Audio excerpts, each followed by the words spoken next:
Bismillahirrahmanirrahim. Assalamualaikum warahmatullahi wabarakatuh. Salam buat saudara-saudaraku semua.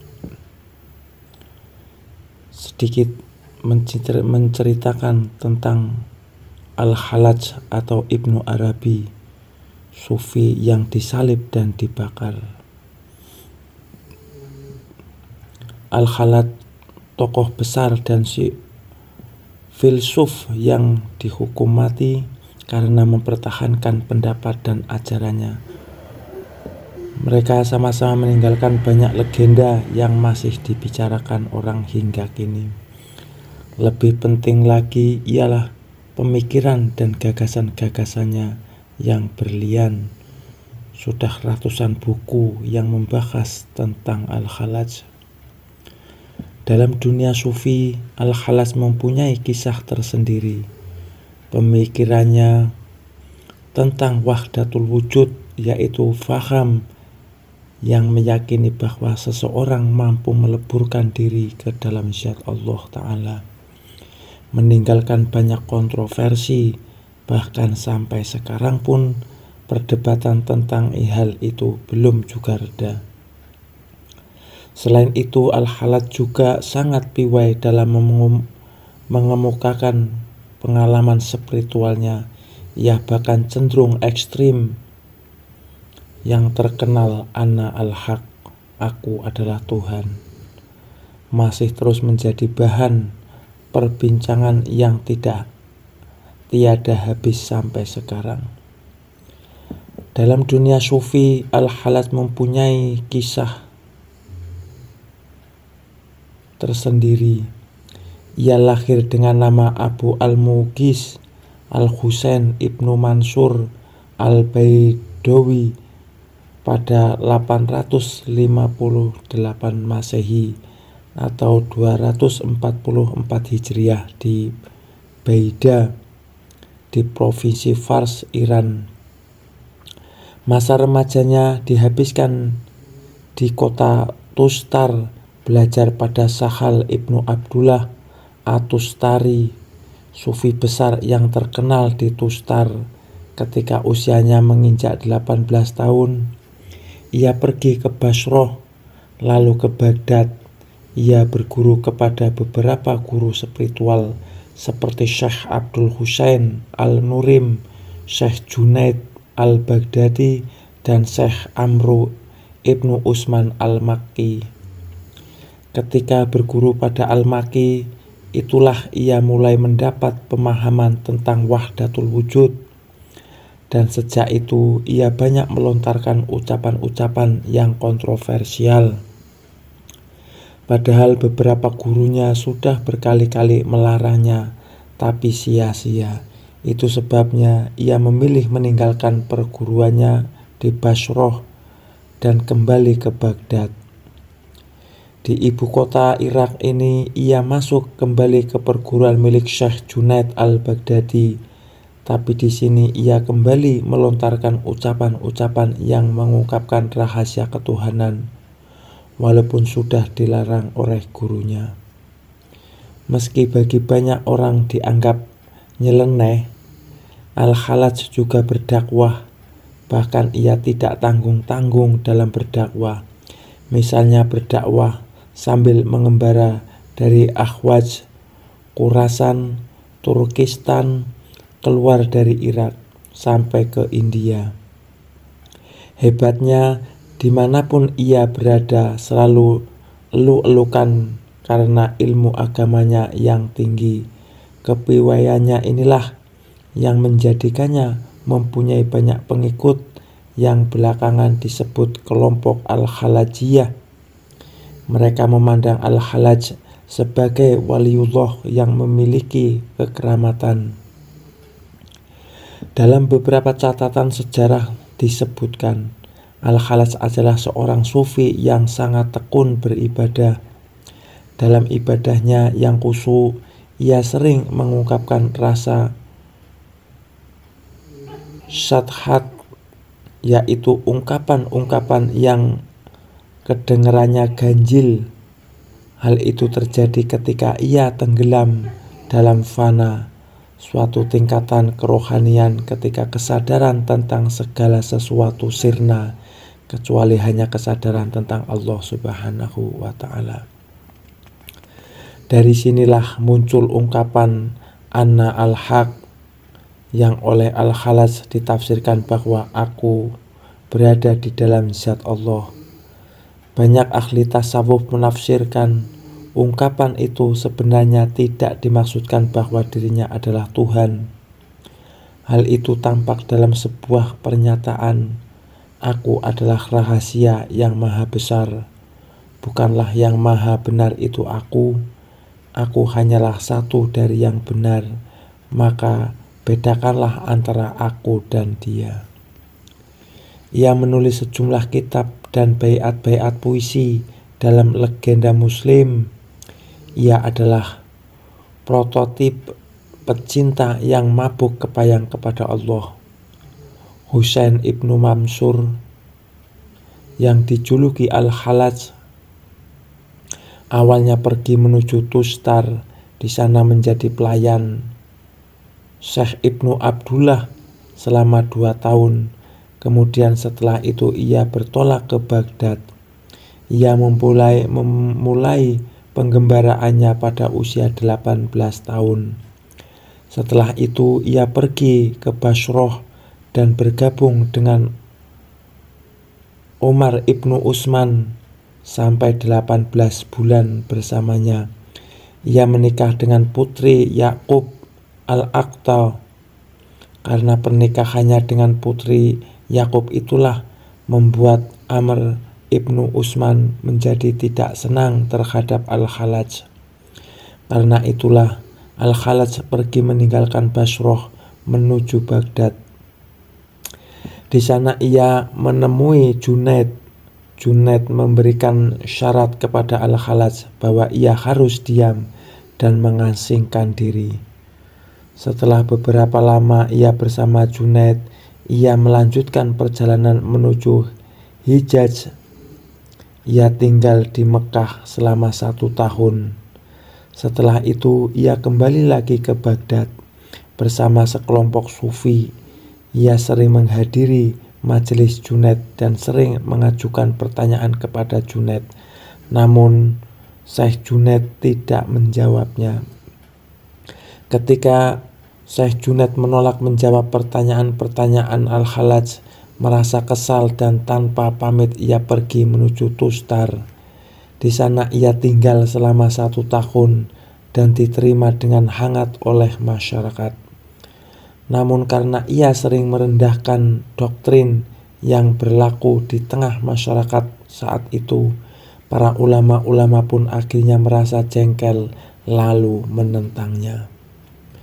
Al-Khalaj atau Ibnu Arabi pun sebenarnya sudah jemu dengan tempat itu.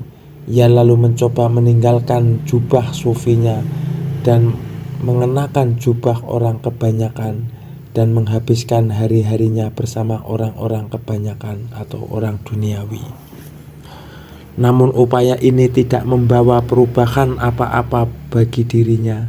Setelah itu ia menghilang selama 5 tahun. Sebagian ia habiskan waktunya di Khurasan, sebagian lagi di Sistan. Al-Khalaj kemudian kembali ke Ahwas.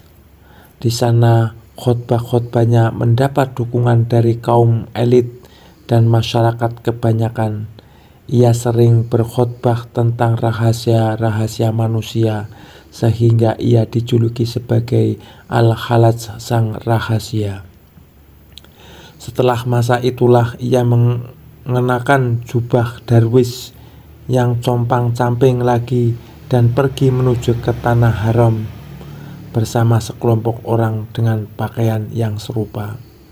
Saat ia tiba di Mekah, Yaqub al-Nahrajuri menuduhnya sebagai tukang sihir. Karena tuduhan itulah ia kembali lagi ke Basrah lalu ke Ahwas. Sekarang aku akan pergi ke negeri-negeri kaum politis untuk menyeru manusia kepada Allah tentunya. Ia pun pergi ke India, lalu ke Cina, menyeru manusia kepada Allah dan banyak menulis kitab untuk mereka. Saat ia kembali dari pengembaraannya di daerah-daerah itu, masyarakat di daerah-daerah tersebut menulis surat untuknya. Orang-orang di India memanggilnya Abul Mukhis. Masyarakat Cina menjulukinya Abdul Mu'in. Mereka yang di Khurasan mengenalnya sebagai Abul Mukh. Orang-orang Parsi memanggilnya Abu Abdullah. Masyarakat Khuzestan menjulukinya Al-Halaj, sang rahasia. Di Baghdad dijuluki sebagai Mustalim, sedangkan di Basroh ia dikenal sebagai Mukhobar. Sekembalinya dari Mekah yang kedua kalinya, keadaan telah banyak berubah. Ia adalah seorang manusia baru, menyeru manusia kepada kebenaran dengan menggunakan istilah-istilah yang sama sekali tidak dipahami oleh seorang pun. Karena itulah diriwayatkan bahwa ia telah diusir dari 50 kota. Dalam keadaan yang membingungkan seperti itulah, masyarakat terbelah menjadi dua kelompok berkaitan dengan Al-Halaj. Ada yang pro pada pendapatnya dan ada banyak yang menentangnya, walaupun mereka banyak yang menyaksikan keajaiban-keajaiban yang dilakukan oleh Al-Halaj atau Ibnu Arabi. Katakanlah dialah kebenaran, teriak mereka kepadanya. Ya, dialah segalanya, jawab Al-Halaj. Kalian mengatakan bahwa dia hilang, tak dapat diindrai. Sebaliknya, Husainlah, maksudnya dirinya yang hilang atau fana, lautan tak akan surut ataupun lenyap. Masyarakat melapor kepada Syekh Junaid. Kata-kata Al-Halaj mengandung makna esoteris. Biarkan ia dieksekusi, jawab Junaid. Sekarang ini bukanlah saat yang tepat bagi makna-makna esoteris. Ia dipenjara oleh khalifah selama 1 tahun. Namun selama dalam tahanan itu, masyarakat sering menjenguk dan menemuinya untuk berkonsultasikan masalah-masalah mereka. Akhirnya mereka dilarang untuk mengunjungi Al-Halaj. Setelah itu selama 5 bulan tak ada seorang pun yang menemuinya kecuali Ibnu Atto dan Ibnu Khafif. Pada suatu kesempatan Ibnu Atto mengirimkan pesan kepada Al-Halaj. Wahai Syekh, mintalah maaf atas segala ucapanmu agar engkau bisa bebas. Al-Halaj menjawab, suruh ia mengantarkan hal ini untuk meminta maaf. Ibnu Atto menangis saat mendengar jawaban ini.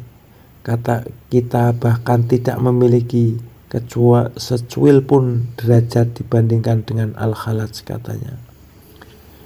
Diriwayatkan pada malam pertama ia dipenjara, para sipir datang ke selnya, namun tidak menemukannya Al-Halaj di sana.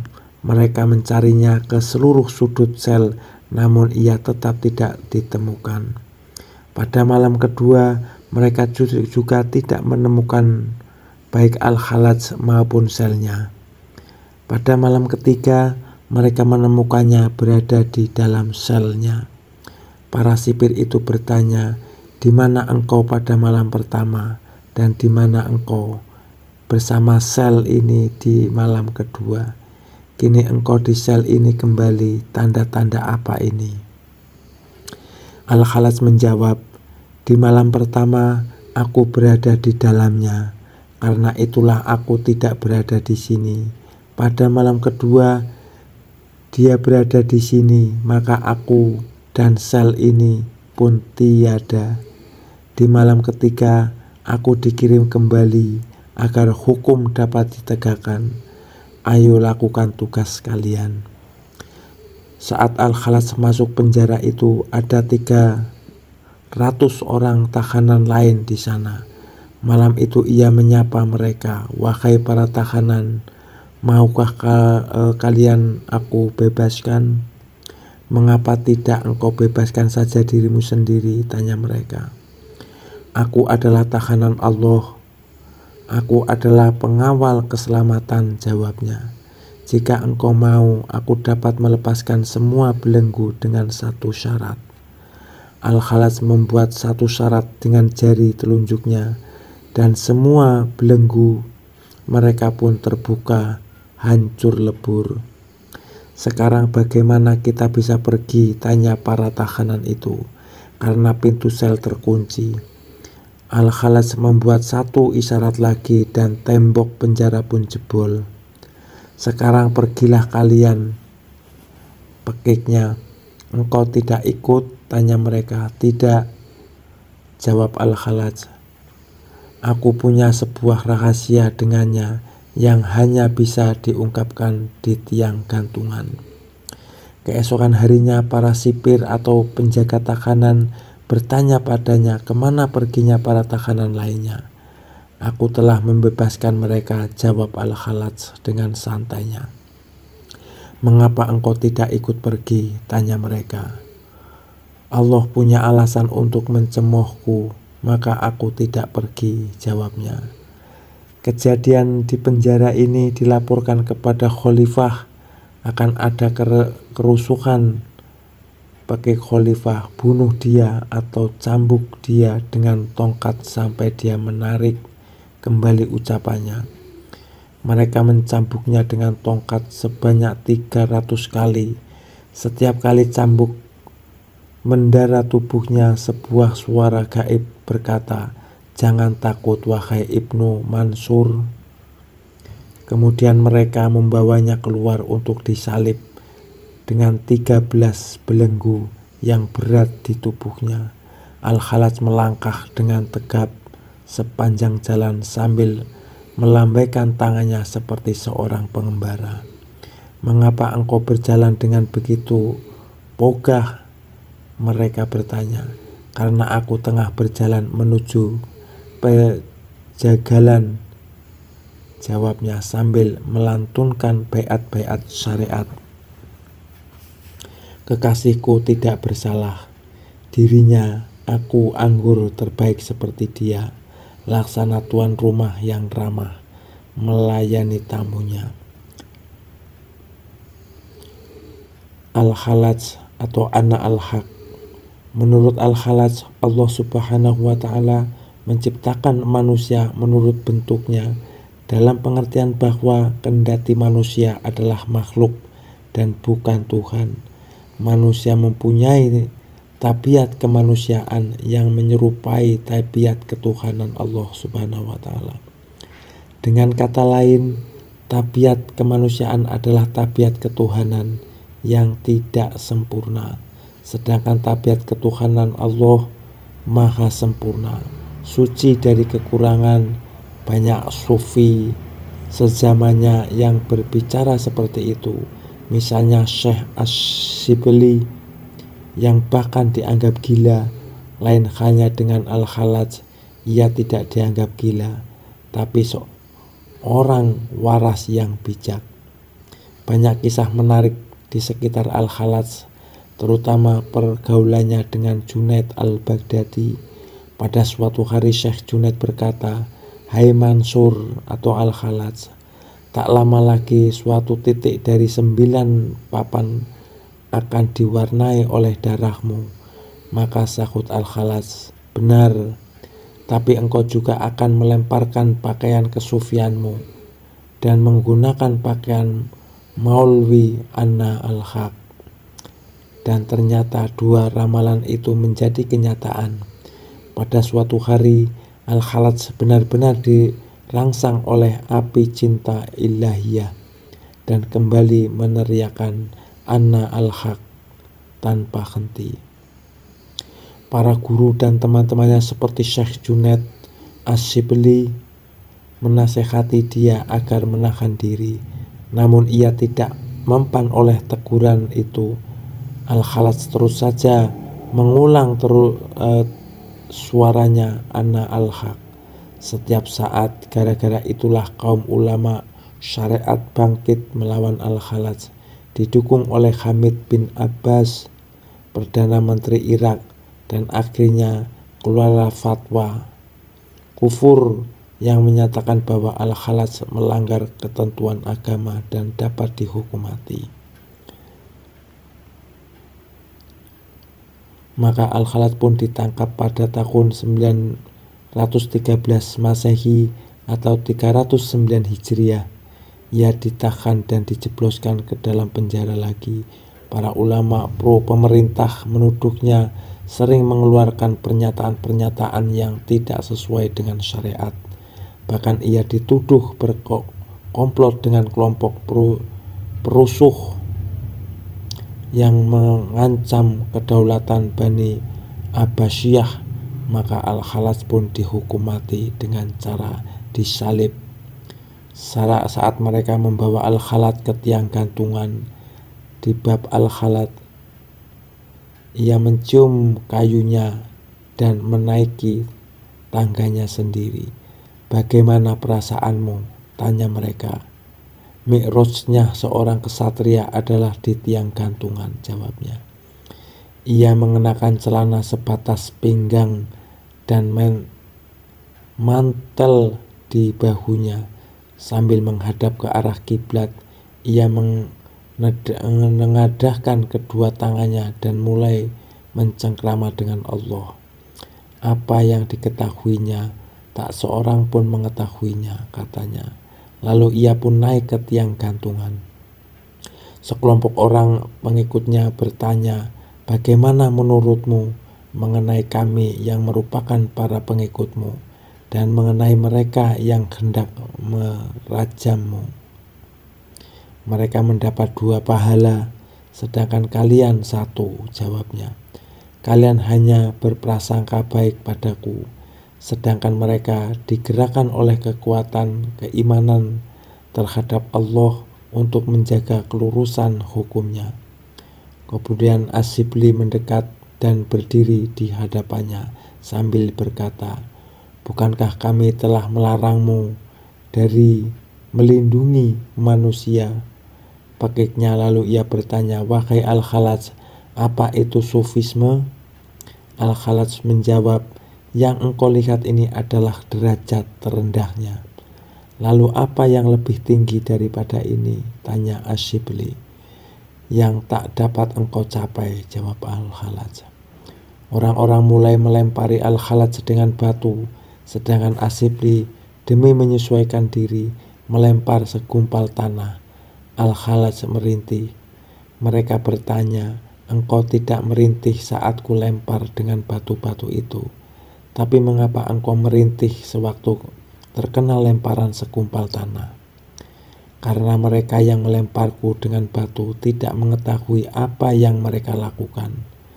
Mereka punya alasan, sedangkan ia yang melempar gumpalan tanah itu, ia mengetahui bahwasanya tidak seharusnya ia melakukan itu kepadaku. Itulah yang menyakitiku. Mereka bertanya, mengapa engkau melakukan itu? Aku telah kehilangan banyak darah, jawabnya. Aku sadar bahwa wajahku telah memucat. Kalian menyangka bahwa pucatnya wajahku disebabkan oleh ketakutanku, maka aku usapkan darah ke wajahku, agar pipiku tampak semerah mawar di mata kalian. Riasan para kesatria adalah darah mereka. Lalu mereka, mengapa engkau juga melumuri lenganmu dengan darah? Aku tengah berwudu. Wudu untuk apa?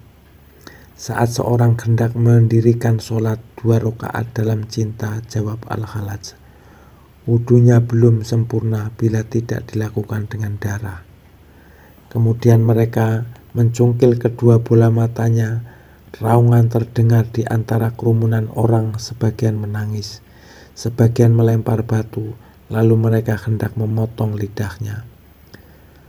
Sabarlah sedikit, beri aku waktu untuk mengutarakan sepatah dua patah kata. Ujarnya, ya Allah, pekiknya sambil mengadahkan wajahnya ke langit. Janganlah engkau usir mereka dari haribanmu lantaran apa yang mereka lakukan padaku karena engkau. Jangan pula engkau cabut kebahagiaan ini dari mereka. Segala puji bagi Allah karena mereka memotong kedua kakiku saat aku tengah meniti jalanmu. Dan jika mereka mengenal kepadaku, sungguh mereka tidak mengangkatku ke tiang gantungan, merenungkan keagunganmu.